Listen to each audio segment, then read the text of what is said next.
साहेब यांनी जर काही केलं ना मी शटर फोडून ऑफिस फोडून टाक.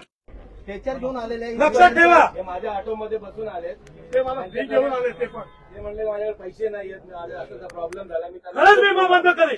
हे कोण आत्महत्या करेल ह्यांना काय फरक पडणार आहे.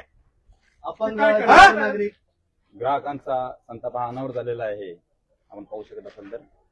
खरंच रोज कधी एवढं पब्लिक हे ऑफिसमध्ये नव्हतं. त्याला काय वाटतं लोकांनी काहीतरी 500 रुपये गाडी भरून टाकून या ऑल एरियामध्ये येतात. काही इथे लोकलची सुविधा नाहीये, बस नाही, रिक्षा नाही. या हिशोबाने स्पेशल रिक्षा द्या 400, 500, 300 जे बोलतील त्या हिशोबाने इकडे यावं लागतं. ऑफिस पण एवढं लांब आहे की शहरापासून खूप लांब आहे. शहरापासून हे एवढं वयस्कर माणसं आत्महत्या करते, सरकारला लाज वाटत नाही, ह्यांना काय फरक पडतो. उपचार करायला जायचं म्हटलं तर एवढं लांब यावं लागतं. कांडा सर्कल ऑफिस आहे ते लोकांच्या, हे आहे ते सोडून इथे आम्हाला यायला लागतं. एवढं लांब लांब ऑफिस ठेवलेलं आहे, एवढा पैसा कुठून आणायचा घडी घडी चक्कर मारायला.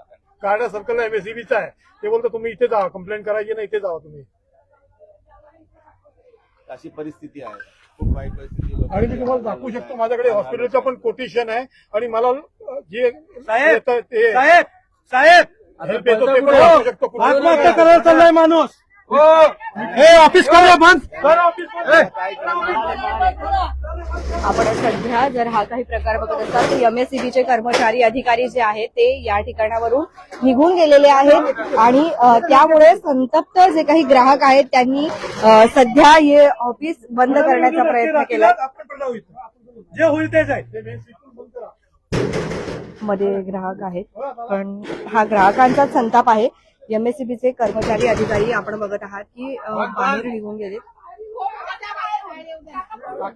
त्यांना येऊ द्या, काकींना येऊ द्या.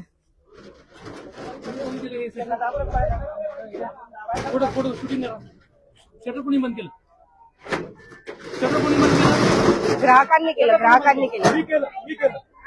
मी केलं. मला FIR करा माझ्यावर. चला पोलीस ऐका, हा माणूस आत्महत्या करतोय. हा साहेब तिकडे पळून जातोय, आवाज झालाय. मी काय तुम्ही केलं का करून आवाज देऊन सुद्धा साहेब बाथरूमला जायला नको. हा बाथरूमला तुम्ही गपचूप केलं तर आत्महत्या करता, तुम्ही बाथरूमला पडताय. किती माणूस सांगेल.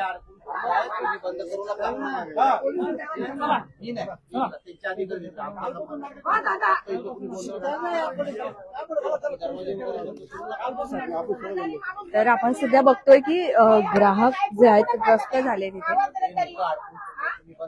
अहो एवढं ऑफिस मला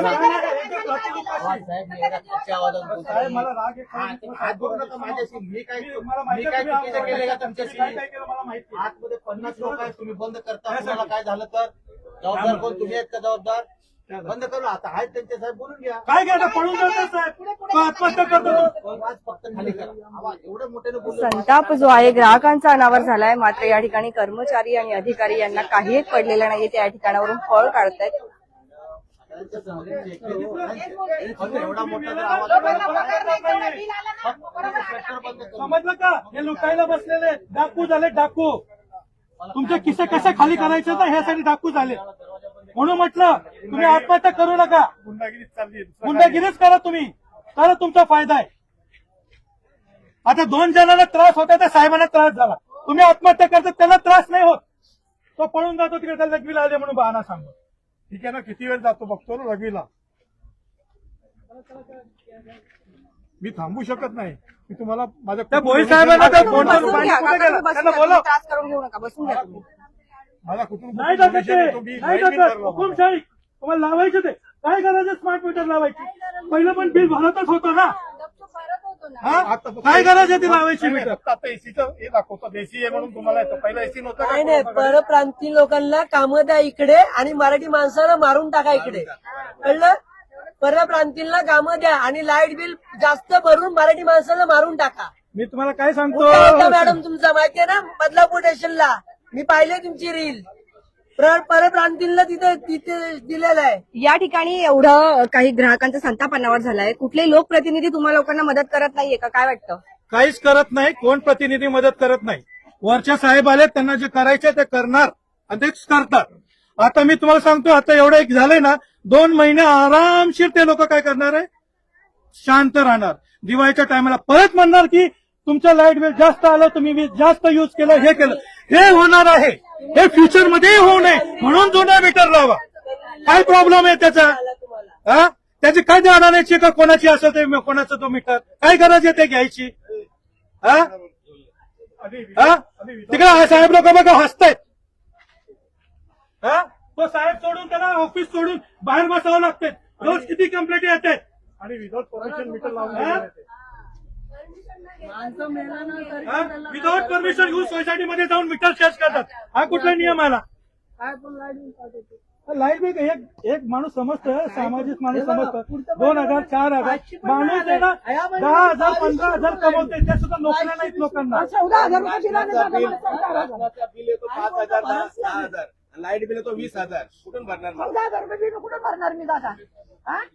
काल 10,000 रुपये हॉस्पिटलचं बिल भरून आले मी. रिटायर माणसं आम्ही दोघंही म्हातारे आहोत. कुठून बाई बिल भरणार आम्ही? काय वाटतं याच्यावर काय केलं पाहिजे? काहीतरी उपाय पाहिजे ना? काय उपाय करायला? काय केलं आपल्याकडनं नाही, पाहिजे? ते करायला मागत त्यांनी नाही. आम्हाला सांगितलं, माझे मिस्टर गेल्या आठवड्यात येऊन गेले, त्यांनी सांगितलं माणूस तुम्हाला पाठवतो मीटर चेक करायला. कालपर्यंत वाट बघितली, मग मी आज आले की काय करणार आहात. आणि आज शेवटची तारीख आहे. आज जर बिल नाही भरलं तर माणूस लगेच येणार बघा. तुमची संध्याकाळी काय इच्छा आहे? काय वाटतं काय केलं बिल पाहिजे? कमी करायला पाहिजे आम्हाला. नाही, त्यांनी जर बिल कमी केलं नाही, ते जर तुमच्या कोणाकडे लक्ष देत नाहीये तर काय पाऊल उचलली नाही पाहिजे? मग जनताच पाऊल उचलणार का? उचलायची ती जनता उचलणार ना पाऊल. लाईट कमी झाली ना, समजलं का ना? एवढ्या उन्हात म्हणा किंवा कशात म्हणा, लाईट नाही तर माणूस काय करणार? कोणाकडे हात जोडून पाया जोडून लोन काढून पैसे काढून त्यांचं बिल भरणार ना. लोकांच्या मूलभूत गरज आहे ते वीज, ते तुम्ही फ्री द्यायला पाहिजे. दुसऱ्या परदेशातले लोक दुसऱ्या देशामध्ये दुसऱ्या राज्यामध्ये फ्रीमध्ये भेटते. तामिळनाडूचा मुख्यमंत्री त्या अडाणीचे मीटर लावू नये म्हणून हे केलं, आणि आपला मुख्यमंत्री म्हणतो जबरदस्ती लावा. आणि कसले लावा तुम्ही? आणि महाराष्ट्रात वीज रेट बघा काय आहेत ते. ते एवढा मोठा पूल पडला मागच्या वेळेला, याच्या हे सगळे लुटायचे धंदे वाटत नाही का? इथेनॉल पेपरचा, HSR प्लेटचा दर 3-4 महिन्याला काही ना काही सेंट्रल मधून स्टेट मधून येतं आणि हे पूर्ण भारतावर आणि प्रत्येक लोकांवर छापतं. म्हणजे प्रत्येक व्यक्तीनं हे करायलाच पाहिजे. आता HSR प्लेटचा काय प्रॉब्लेम आहे का? इथेनॉलचा काय प्रॉब्लेम आहे का? म्हणजे प्लॅनिंग बघा ह्या लोकांचं कसं आहे, जनतेला कसं लुटायचं आणि महाराष्ट्र सरकार किंवा त्यांच्या लोकांमध्ये कसे किस्से भरायचे किंवा इतरांचे कसे किस्से भरायचे असा विचार चाललेला आहे. आपण करणार मॅडम, आमच्याकडे एकच एसी इलेक्शन मध्ये गेलेला पैसा कसा लुटून काढायचा ना, घरी आल्यावर हे चेक होईल. लोकांना शिकलं पाहिजे. तुमचं काय मीटर आहे ते बोला ना सांगा. तिला जाऊन, पकडा ना बोला तिला. की म्हणली ही कालपासून आम्हाला लोक. आणि मी का आले गेल्या आठवड्यात माझे मिस्टर येऊन गेले, पण आज जर मी बिल भरलं ना तर लगेच माणूस येणार. मग चेक करायला नको माणूस यायला. ठीक आहे ना, तुमचं बिल असेल, आम्ही काय म्हणत नाही की आम्हाला तुम्ही फुकट बिल द्या. आमचं काय असेल त्या रेटिंग प्रमाणे करणारच ना आम्ही. 8,000 एकाला 9,000 कमी करायला आलो तर लक्ष पण देत नाहीत. इग्नोर करून टाकतात. भरा बिल. कुठून भरायचा बिल एवढा? मराठी माणूस मराठी बोलायचा ड्रायव्हरला, हे कुठला नियम आहे मला सांगा ना. हिंदी पण बोलू अर्ज शकतो देऊन ना पण ते. फायदा नाही. येत नाही ती लोकं. आम्ही राष्ट्रभाषेचं गेल्या बोलू महिन्यात शकतो. सांगितलं होतं अर्ज मराठी देऊन. मिळालं काही तर- उपयोग नाही यांचा अर्ज मराठी देऊन. मिळालं, लक्ष रिक्षा देणं पासिंग ह्यांच्यात झाली. आहेच नाही. जी रिक्षा पासिंग झाली देत नाही. तुम्ही मराठी पहिला सर्टिफिकेट घेऊन या, तुम्हाला मराठी येतो म्हणून.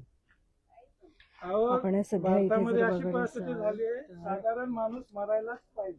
गेल्या महिन्यात आपण जगायचंच बिल नाही. भरला ना, आता लगेच 7,500 बिल आला. म्हणजे काय हा. ही कुठली माहिती पद्धत आहे आहे का? लोकांची? मला हा रोजगार वितरण नाहीये. लोकांनी आहे ना, मागेही मी अंबरनाथला TV4 आंदोलन केलं होतं. या लोकांनी असं लुटायचं चालू केलंय ना की असं सामाजिक नागरिक लोक काहीच करू शकत नाही. या लोकांनी असं ठरवलंय.